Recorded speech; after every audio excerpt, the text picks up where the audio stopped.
Okay, so I'm going to be talking about reform movements, and you all know from Tuesday's lecture how much is hinged on the Second Great Awakening, how this time of great explosion of American religiosity leads to a kind of transformation of American life, a way in which Americans look at the kinds of activities that they're engaged in when they're not working, the way in which the market revolution was causing a lot of change that caused people to look for some more certainties in society.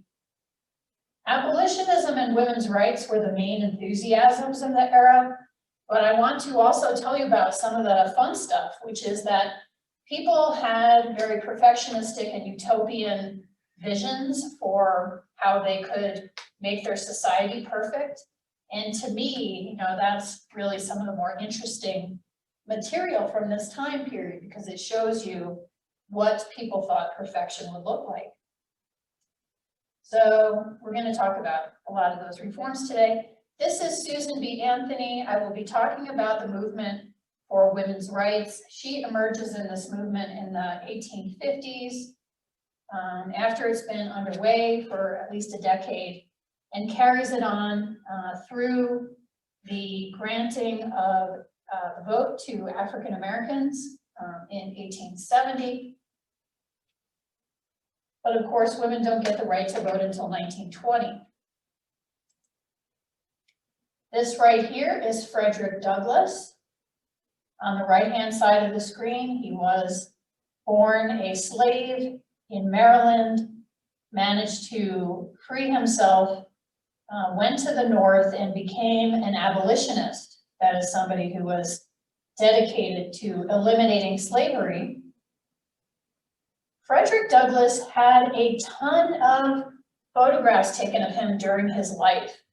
I spent a month at a civil rights training at Harvard in 2018, and at the Museum of African American History in Boston, they had an exhibit that was just dedicated to Frederick Douglass's self-presentation, and they had to have had like 50 different photographs that he had taken of himself. So he was a guy who was very aware of his self-presentation, and here he is looking rather fierce. We're also going to be talking about Oneida today. You got introduced to them somewhat on Tuesday. This is the newspaper that they put out within their utopian community.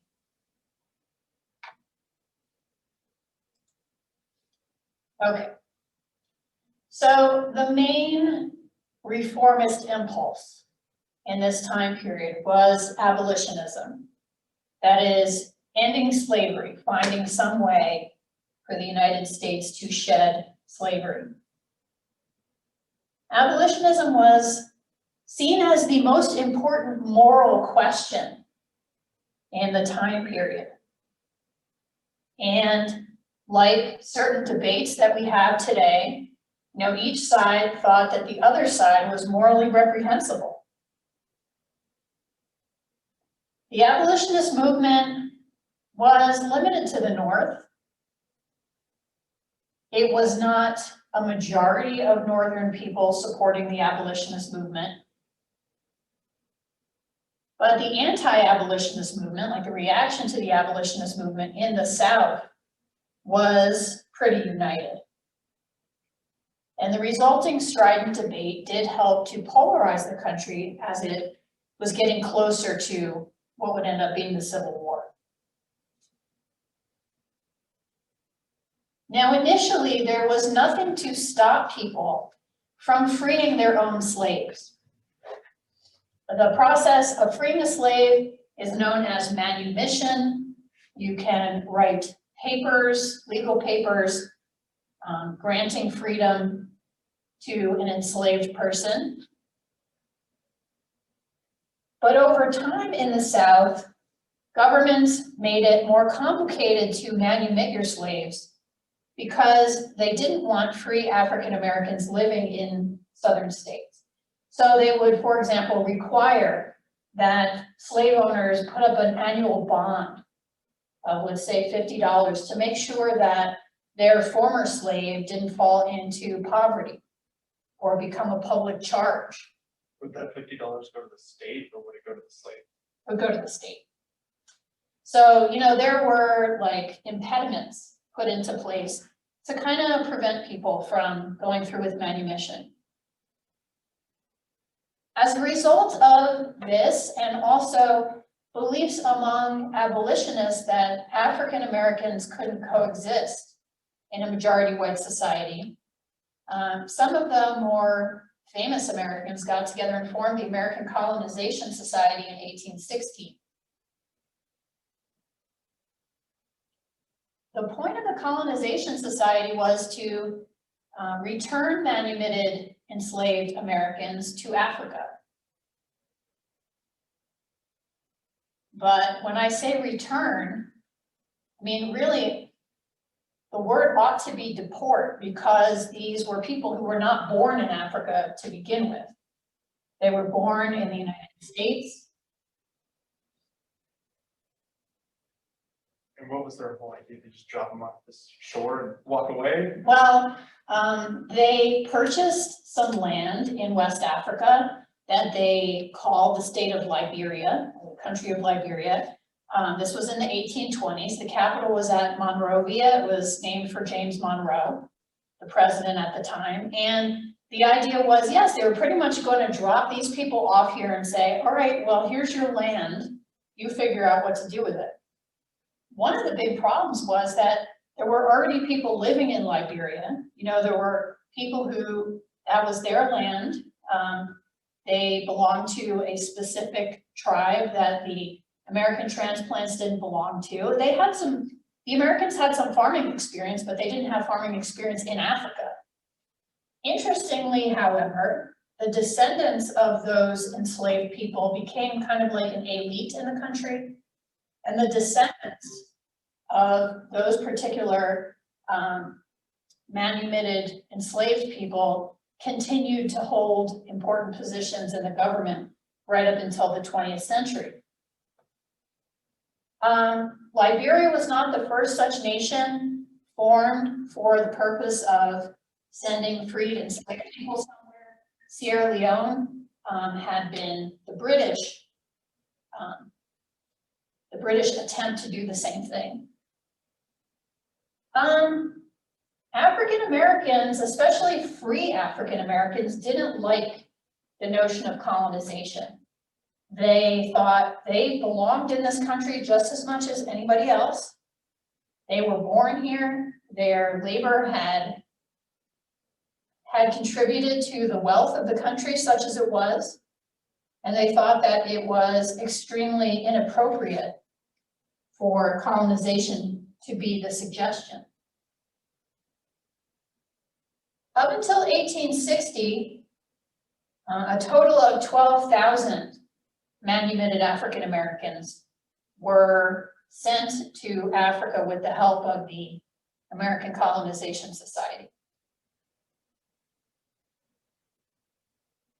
Okay, so this is what it mainly was up until 1829 to 31. In that period right in there, there started to be a real galvanizing of opinion that manumission and colonization was not the way to go.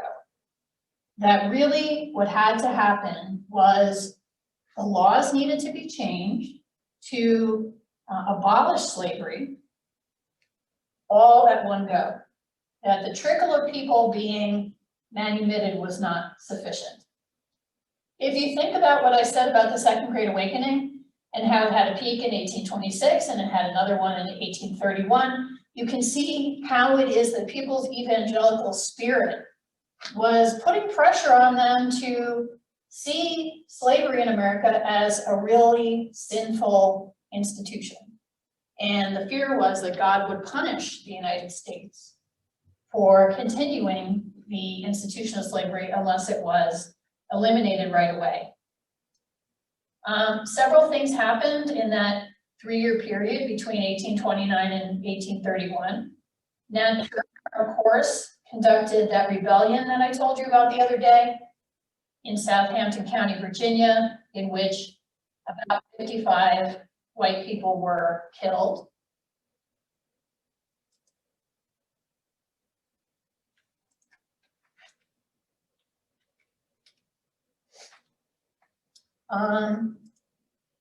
Another thing that happened, and this was towards the earlier part of the period, William Lloyd Garrison began to publish a newspaper called The Liberator. And The Liberator was a newspaper dedicated to the abolition of slavery. It was like one issue. And I don't mean it only had one issue that was printed. I mean, it stuck to the issue of abolitionism. William Lloyd Garrison was a white guy from northern New England, and he had been in favor of abolition for some time. He was angry about the continuation of slavery. And at one point, he set the Constitution on fire, set a copy of it on fire, saying, this is a pro-slavery document. And it would be better for our country if we allowed the southern states to break off and form their own nation than that we would be touched any longer with the terrible sin of slavery. So William Lloyd Garrison was quite vibrant on the issue of abolitionism. John Green got shocked with a shot pen because he didn't know who David Walker was, but he should have. David Walker was a free African-American, a tailor, who wrote an inflammatory tract called Appeal to the Colored Citizens of the World. He called for insurrection. He called for armed rebellion by African Americans against the wider society. And he sewed these tracts that he had printed up into the pant legs of sailors. And in these pant legs, it was transferred to the South. So copies of Walker's appeal made it to the South, and this totally freaked out Southern slaveholders. Walker was found dead under mysterious circumstances. But you can see how, things are beginning to come to a crisis point. And it's at this moment that a new organization, the American Anti-Slavery Society, was founded with the charge of getting rid of slavery immediately by legislation. Theodore Weld was a minister. He was at the head of the American Anti-Slavery Society. And he wrote, slaveholding is a heinous crime in the sight of God, and the duty, safety, and best interest of all concerned require its immediate abandonment without expatriation. So in other words, expatriation, deportation. We gotta abandon slavery, we gotta not deport people to Africa. He wanted African Americans to be equal to white people in terms of how the law would treat them, how religious organizations would treat them. So he's really calling for civil rights for African Americans. By 1838, there were over 1,300 chapters of the American Anti-Slavery Society in existence, all throughout the North. Many of the participants were women. Women were, as you guys know from the lecture on the Second Great Awakening, were seen as these bastions of moral purity. And so if they decided that they wanted to speak up in favor of abolitionism during this time period, they had more freedom to do so. They went around collecting signatures on petitions calling for the immediate abolition of slavery, and they sent them to Congress. There were thousands and thousands of such petitions received by Congress, but when Congress got the petitions, they didn't read them. They didn't act on them. They didn't do anything with them because of the gag rule. The gag rule saying that slavery was the one topic that would not be discussed in Congress, and that gag rule lasted for 9 years. So Congress rather than engage with the issue of slavery, restricted its own freedom of speech.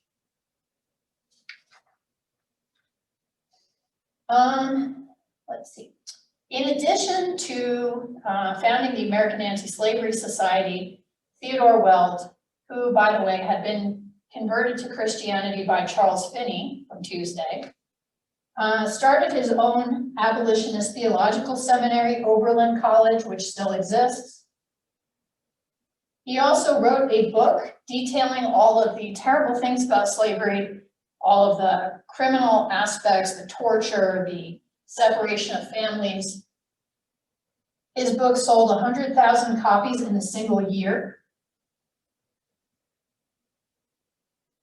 And his organization was also influential because it brought other people into the limelight to speak about abolition. For example, Sarah and Angelita Grimke were two women who had grown up in a Quaker household in South Carolina, so surrounded by slavery. They became ardent anti-slavery speakers, really going against the expectations for women at the time because women really weren't supposed to speak in public. And one of them, I always forget whether it's Sarah or Angelina, married Theodore Weld, so they became the power couple of American abolitionism. Let's see. Okay, so ironically, well, first of all, before I go into what's ironic, are there any questions so far? You kind of talked about David Walker's story getting to the South, but would other ideas of abolition make it to the southern states where slavery really was predominant? The postmaster would not allow the passage of any anti-slavery material through the mails. It could be confiscated and burned. And also, anti-abolitionists, even in northern states or border states, would go out of their way to attack newspaper editors or the newspapers themselves that were publishing in favor of abolition. So really very little pro-abolitionist literature was getting to the South. That's why Walker's appeal was so notable that he figured out a way to get it, to go down there. Mm-hmm. So. Other questions? When you say these people would attack the newspapers and publishers, do you mean like physically attacking them or like denouncing them with words? I mean physically attacking them. Elijah Lovejoy in Alton, Illinois was killed in, I don't remember whether it was 1834 or 1835, but by an anti-abolitionist mob. His printing press had been destroyed several times because he printed material in favor of abolition, and finally they had enough of him and killed him. People who were abolitionists were afraid for their physical safety when they went to the South because they really would be beaten up or possibly killed. So abolitionists tended to give the South a really wide berth in this period. Other questions?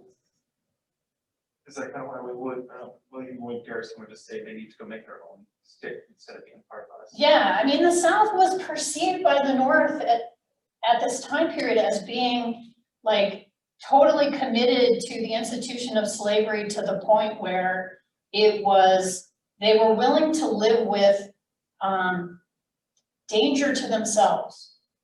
Clearly, Nat Turner's rebellion had showed that enslaved people were not happy. They didn't consider slavery to be like a school. They didn't love and appreciate their masters and mistresses, but they couldn't or were not willing to sort of legislate their way out of that. And so I think that was a reason Garrison was more willing to let the South go be its own thing. He just didn't want to be associated with that sin. He's not typical. He's definitely all the way to one side, even among the abolitionists, but there you go. All right, so as I said to you, lots of women were involved in the abolitionist movement. However, The abolitionist movement was like many of the other reform movements of the time in that women's roles were still quite stereotyped. Women were not supposed to have major leadership positions. They weren't necessarily supposed to speak to mixed audiences. And so in 1840, there was a meeting of the the abolitionist forces. It was a convention, lots of women went, but Elizabeth Cady Stanton and Lucretia Mott, who were two white women who were involved in the movement, were refused leadership positions, and they got angry and they would go off and form a women's rights movement as a result of their exclusion from leadership in the abolitionist movement. I'll tell you more about Stanton and Mott in a sec, but I will say Sojourner Truth was an important African-American woman in the abolitionist movement. Sojourner Truth was not her original name. That was a name that she took on for herself when she was finally able to free herself from slavery. She was born Isabella Bounfree in upstate New York. And New York had this way of freeing its enslaved people legislatively to where if you were born after a certain date, you would be free at birth. If you were not born after that certain date, you wouldn't get your freedom for a long time. And so she fell into this latter category and only achieved her freedom as an adult. She worked in various people's houses as a domestic servant. There's kind of a weird story. The house that she ended up working in, the guy in the house decided that he was a prophet with direct access to God's commands. He set up kind of a weird cult situation, whereas lots of people in this time period were able to set up their own churches or even their own denominations. This guy fell into legal trouble. He was sleeping with the wife of one of the disciples that he had made for himself. There's a book called The Kingdom of Matthias that's all about this one particular weird little second great awakening cult, and it introduces Isabella Bounfree in it. So anyway, after her connection with the Kingdom of Matthias, when she finally got out of there, she renamed herself Sojourner Truth, committed herself to Methodism, became a Methodist preacher, which was very unusual for a Black woman at the time, or really for any woman at the time, and started to rail against the institution of slavery. You can't really tell it very well from there, from that picture of her, but Sojourner Truth was something like 6'1" tall. So she was taller and bigger than most white men of the time. And when she would stand in front of mixed audiences and talk about anti-slavery, she would get heckled usually by white men. And they would demand to know if she was really a woman. And at least on one occasion, she actually bared her chest to show people that, yes, in fact, she was a woman. Her major point when she spoke was that white women were put on kind of a pedestal in this time period, that they were considered the angels of the house, that they were considered eligible for special moral consideration. But she would say, and ain't I a woman? You know, I can plow as well as a man, I can chop wood, I can do all of these things, and ain't I a woman? So she kind of deployed the patriarchalism of the society against the institution of slavery. All right, so that was Sojourner Truth. Elizabeth Cady Stanton was a single woman who never wanted to marry, and she was one of the leaders of the abolitionist women.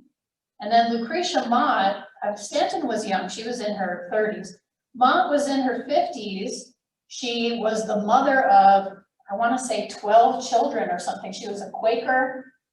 And so the two of them were this unlikely pair who decided to, once they were rejected from being part of the official leadership of the abolitionist movement, to go on and begin a movement for women's rights. I just need to check one thing about my slideshow because I changed it. Okay. So in 1848, they called a convention for women in Seneca Falls, New York. About 1,000 women showed up and a few men, including Frederick Douglass. And together they talked for the first time about what kinds of changes they wanted to see in the society for women. They produced what they called the Declaration of Sentiments, which was mirroring the language of the Declaration of Independence. It was a very strongly worded document, so strongly worded that only about 1/3 of the 1,000 women who showed up to the Seneca Falls Women's Rights Convention were willing to sign it.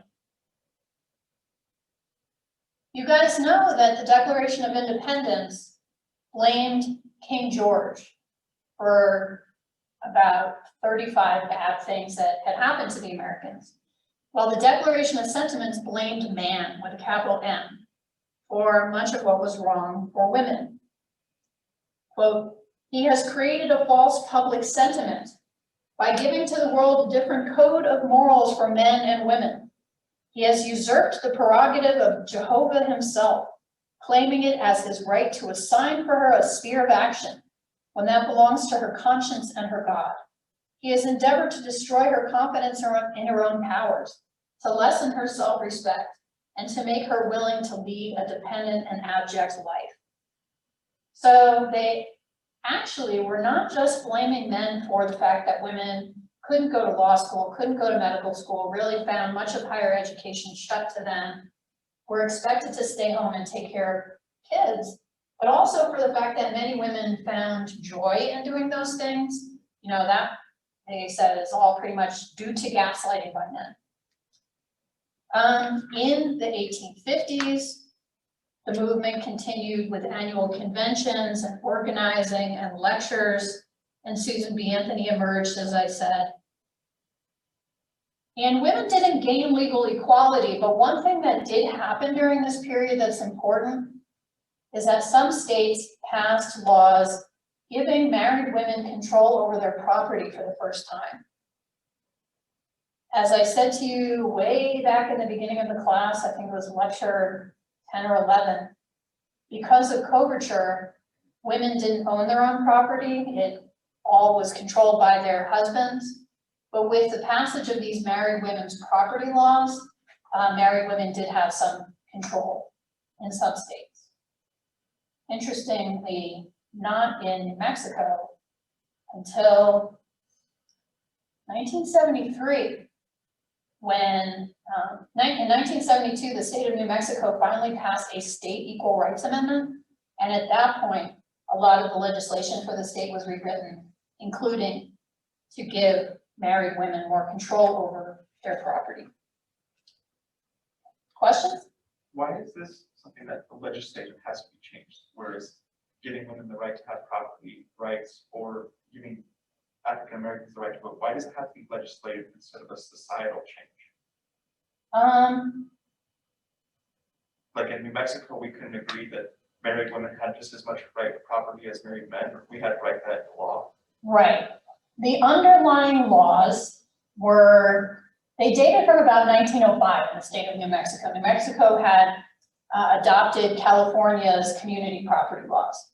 And once those were the underlying laws, that's what governed until women were able to finally convince enough men in a legislature that was entirely dominated by men to sign on to this. All throughout the 1950s, there were bills brought forward to give women more control over their property, and they kept being rejected by men in the New Mexico legislature because they would say things like, well, you know, a lot of family businesses will have to be broken up if women are to have control, or they would say things like, what if a man goes on a business trip and the woman sells all the cattle? I mean, they were coming up with hypothetical situations that were preventing a change. And women agitated for changes to these community property laws all the way from when they got the vote in 1920 up until 1972, when the Equal Rights Amendment was finally passed. And then as a result of the fact that all the laws in New Mexico had to treat men and women equally, then they could be changed. If you're interested in the sort of progress of women's rights in New Mexico, in 2018, I had an article that was published called The Strange Career of the Equal Rights Amendments in New Mexico in the New Mexico Historical Review. And it talks about how we got from there to here.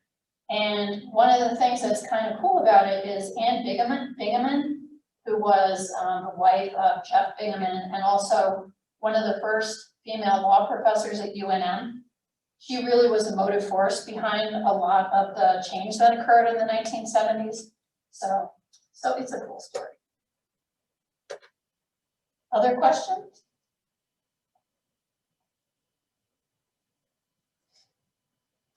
There were lots of other reforms that took place as a result of women getting more involved in social questions in this period. So Dorothea Dix was one of the leading reformers in the area of setting up institutions for mentally ill people.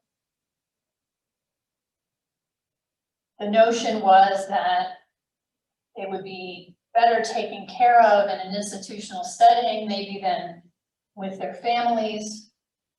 As we know, by the elimination of such institutions in like the 1980s, that didn't end up being the case. There was a lot of mistreatment of people who were mentally ill or developmentally delayed who were institutionalized.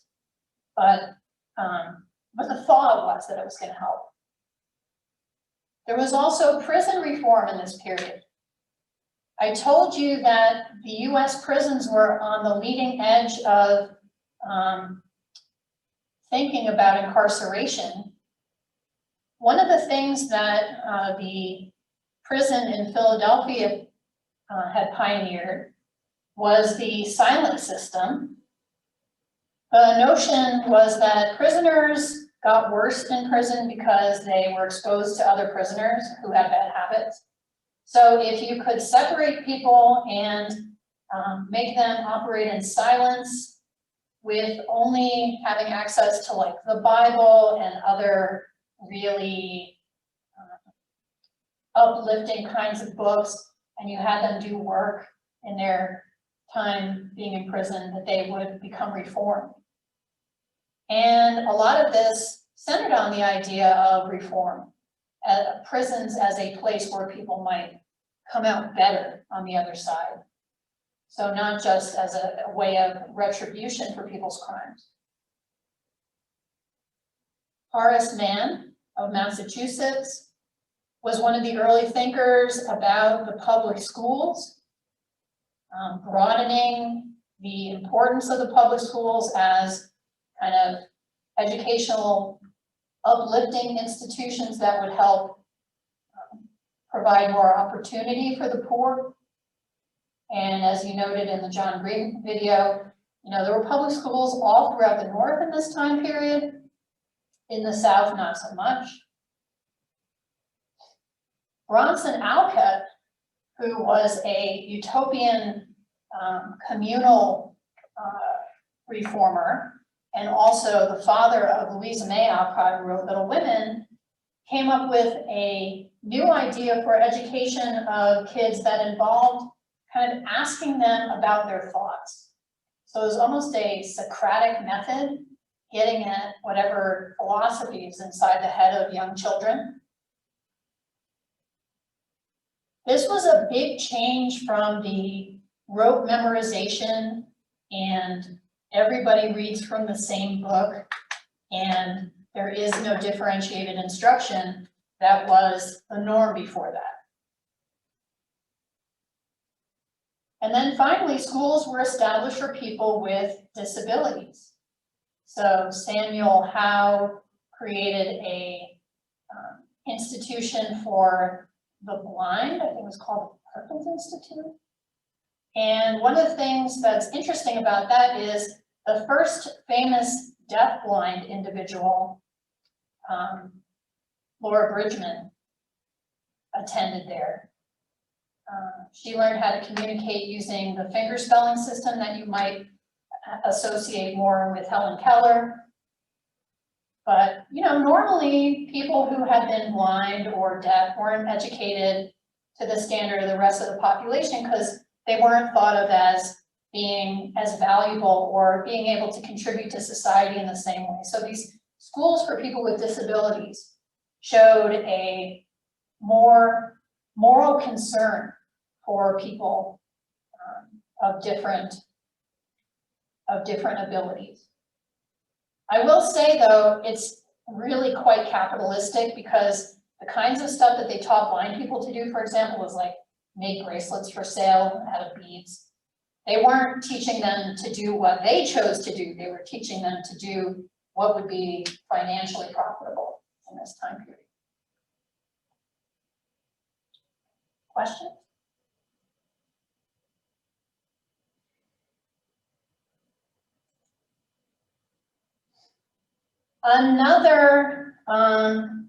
Another major impulse in this period was temperance.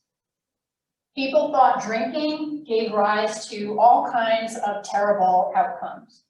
Domestic violence, poverty, those were the main ones. Decrepitude, like your body could be harmed. So this all sprang out of the Second Great Awakening. And America was the place where temperance really started. Unlike a lot of reform movements in this time period crossed over from England to the US, this is one that definitely crossed from the US back over to England. The Sons of Temperance were founded in 1826. And they were the ones who came up with the idea of a temperance pledge, that people would sign their names to a piece of paper saying that they were going to abstain from drinking. Temperance had two major bifurcations in this time period. One of them was moderation versus total abstinence from drinking. And moderation meant that you would only drink like wine and beer, but not spirits. Or maybe that you would only use wine medicinally, because wine was thought to have many medical uses in this time period. But the total abstainers would put a T next to their name for total abstinence as they signed the temperance pledge. And this is where we get teetotalism from. The American Temperance Union was then founded in 1833, and it was kind of like the American Anti-Slavery Society in that there were lots of locals of the American Temperance Union. People came and gave speeches about why not drinking was good for you. Part of the issue here was that there were not good supplies of water in a lot of places. So telling people to drink water when water might give you, let's say, cholera was not a great idea, but tea and coffee tended to substitute for alcoholic beverages instead. The Washingtonian Temperance Organization was specifically targeted at working men. And there were also temperance organizations that were specifically targeted at women, and some that were even specifically targeted at children. There wasn't a drinking age in this time period, and children began to imbibe alcoholic beverages as soon as they could get access to them in their houses, basically. There was a thing called small beer that had a pretty low alcohol content, and that was a major thing that children drank. Children also smoked in this time period, so did women. All right, so teetotalism began to have all kinds of aspects to it, including published newspapers and pamphlets and plays This is an advertisement from a play called 10 Nights in a Barroom and What I Saw There. And the kind of genre that people really liked in this time period was melodrama. This was a time period when people were really into big symbolic villains and big symbolic heroes. And 10 Nights in a Barroom and What I Saw There is a very melodramatic play about a man who really leaves his family in the lurch. His kids are sick, his wife is overworked, and he's just always in the bar drinking. His son is about to expire. His baby son is on his deathbed, and the mom sends a little girl of the family to go get the dad out of the bar, and he's totally smashed, and he throws a glass at the little girl. It hits her in the head, it kills her, and then on her death, or like as she's expiring, she's like, "Dad, please just give up drinking." And then he goes home and finds that his son has also died. So totally melodramatic, but you know, this is the kind of stuff that swayed people in this time period. Maine passed the first law in the United States prohibiting the sale of alcoholic beverages, and prohibitionist forces really, really wanted a national prohibition law.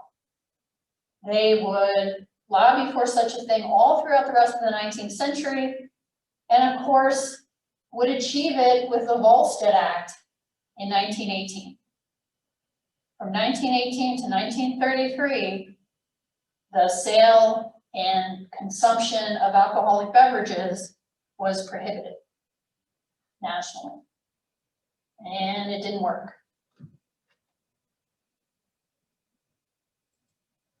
All right, well, this was what I was afraid of, yes. I did have a slide on women's rights, but it was in the wrong place. The one thing that I didn't talk about in terms of this section was the cult of true womanhood. In terms of norms of how women would act in this time period, women were supposed to, white women especially, were supposed to hew to a certain number of social norms. Like, for example, they were supposed to get all of their self-esteem and self-importance from the home and the family. Catherine Beecher wrote a lot about how it is that you should conduct your house, how to hire servants, because all middle-class people had servants in this period if they wanted to be middle class. How you should bring up your children, how you should organize your pantry, all this sort of stuff. And they were meant to confine their activities to the private sphere, as opposed to the sphere of, let's say, public speaking, newspaper publishing, government. Women were not even supposed to have opinions that ran contrary to those of their husbands. So this notion of true womanhood has a very, very long history in the US.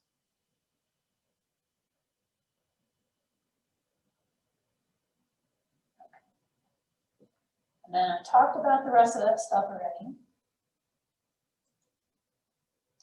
Any questions so far?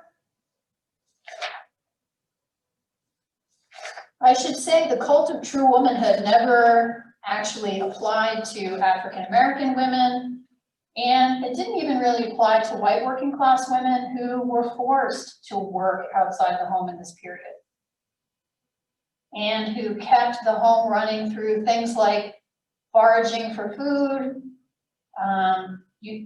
finding cast-off furniture, foraging for fuel, taking in boarders because the income was not enough to support the family.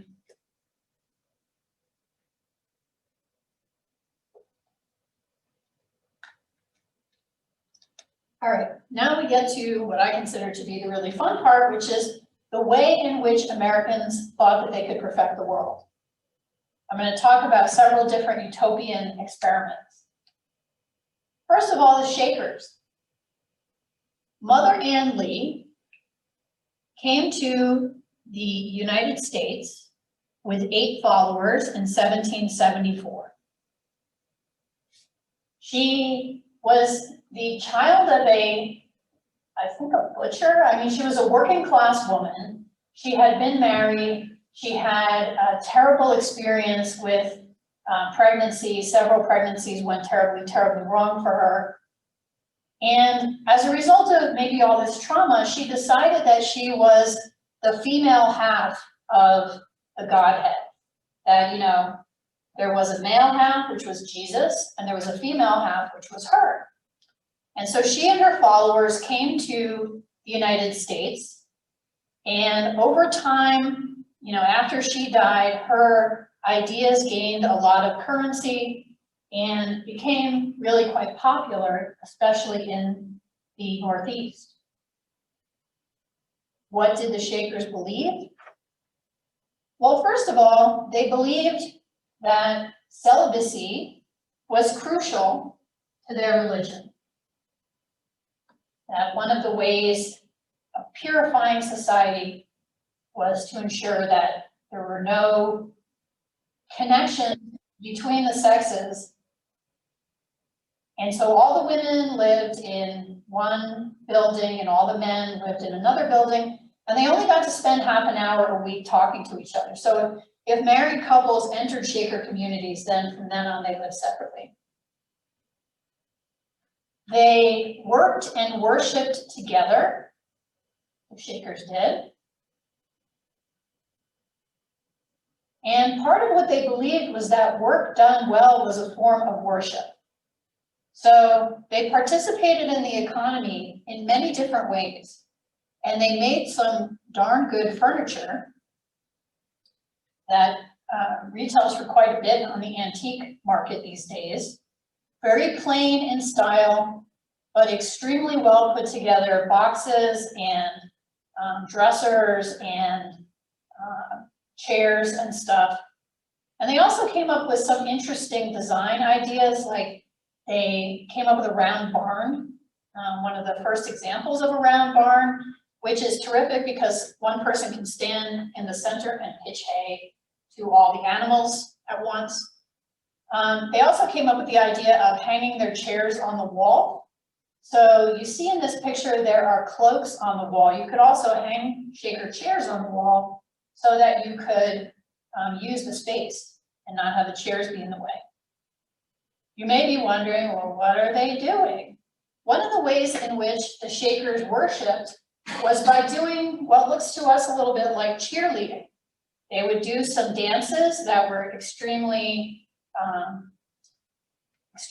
patterned, and they would sing songs and do arm movements to these dances. And so their beliefs, you know, they were Quaker in their beliefs, but they became known as the Shaking Quakers or then the Shakers because of their dancing worship. They were extremely happy to accept anyone who wanted to come live with them. So they took in lots of orphaned children and educated them.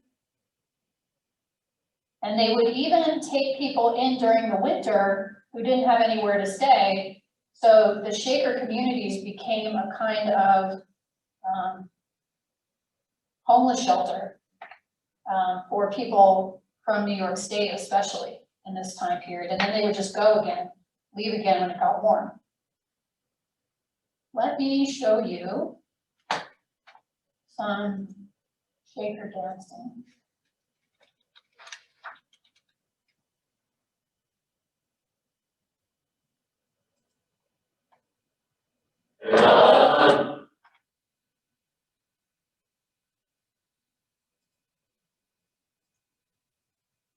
Is it still a religion that's practiced today? I think there are about 3 Shakers left. The problem with Shakerism as a religion is you couldn't really have too many young Shakers, I mean, because they didn't allow people to have kids, or they really facilitated people not having kids.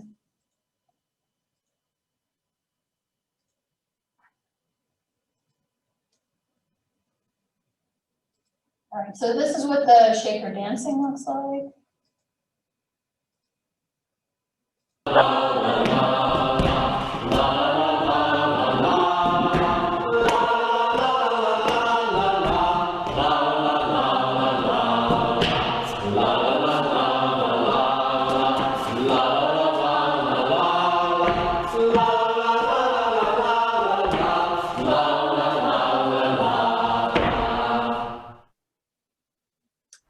Let us labor.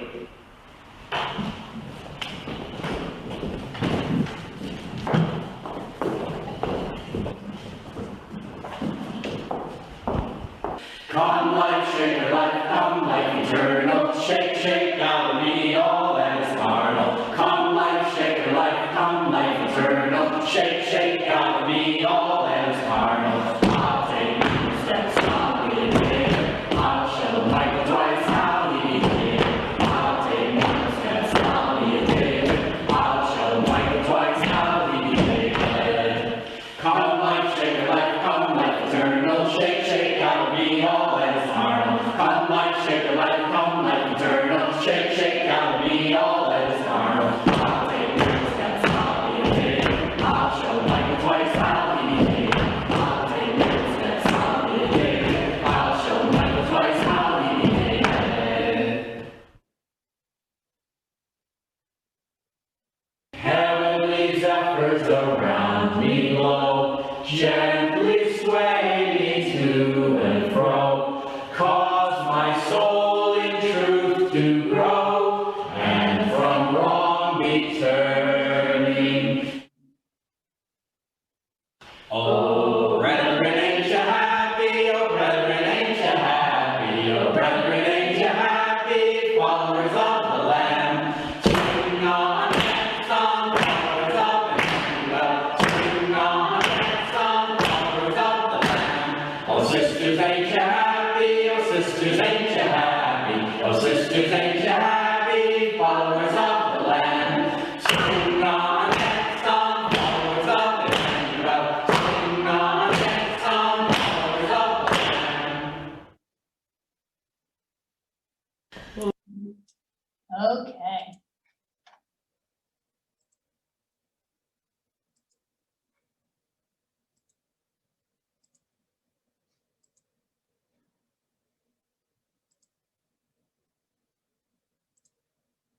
Questions about the Shakers?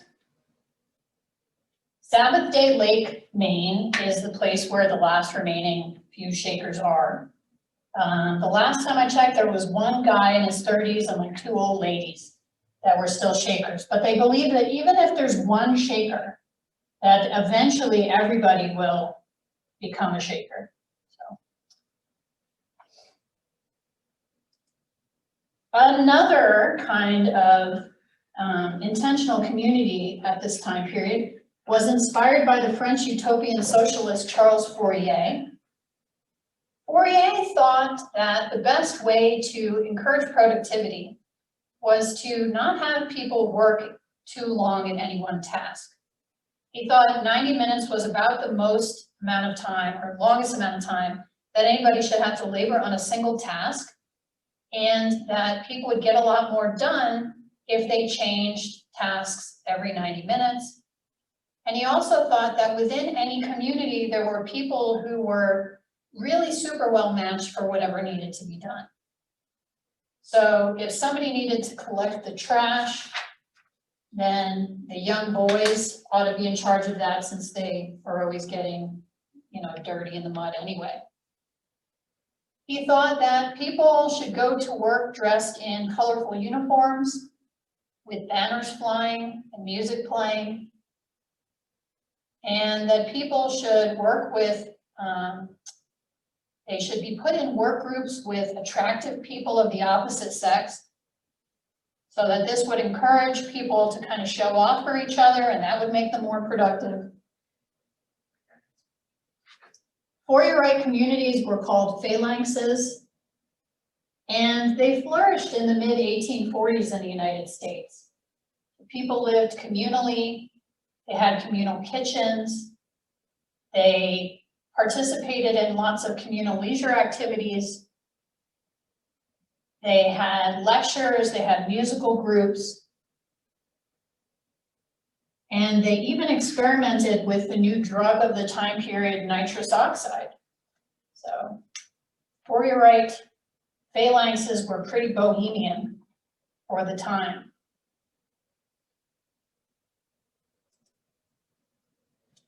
Sylvester Graham was a health reformer in this time period, and he thought that the major downfall of society was that people had too much libido.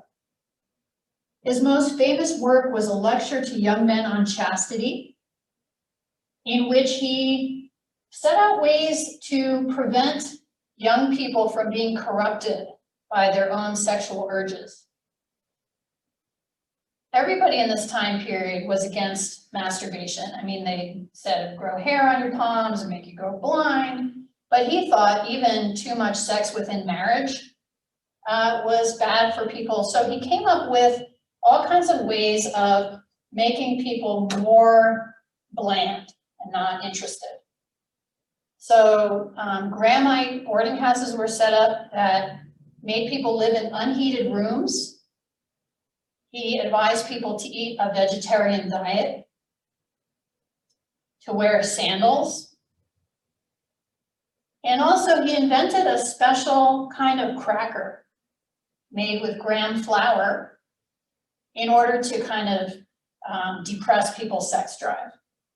So graham crackers were invented during this time period as part of this health reform. John Humphrey Noyes, in contrast, started off a religious utopian community in upstate New York called Oneida Colony. He believed that people who were already Christian could actually become perfect, that there was like a second birth that would lead them to be spiritually perfect. And that at Oneida Colony, the way to achieve this was through complex marriage, which meant that every man in the community was married to every woman in the community. And through physical relationships, they would all kind of spiritually uplift themselves. There was people were not allowed to be monogamous. That was the whole point of complex marriage, was that you benefited from all of the spirituality that was floating around in the community. But to make it a little bit more complicated, he also believed that there shouldn't be any children born to the community. So the way to work this was through male continence. That people could have as much sex as they wanted, as long as men didn't get women pregnant. And he started this thing, you know, when John Green was talking about February, December romances, the teenagers in the community would all be indoctrinated by their elders. So that young boys would first be complexly married to postmenopausal women, and the young girls in the community would be introduced to complex marriage by the older men who had gotten this whole male continence thing down to a science. That was how it worked for the first 19 years of the community. Then John Humphrey Noyes decided that there should be children born, but only the best children, so only the sort of leaders of the community were allowed to father children. And it shouldn't surprise you to hear that most of the children born were fathered by John Humphrey Noyes. In the 1870s, he had to flee to Canada because he was being pursued on a morals charge. You know, lots of people at the time thought that this was super duper immoral. And while he was gone, the community disbanded as a religious organization and reformed as a corporation to continue what they had been doing to support themselves, which was making silverware. So now you know the backstory to what it was that John Green was telling you about with regard to every time you eat with a piece of Oneida silverware. Okay. Any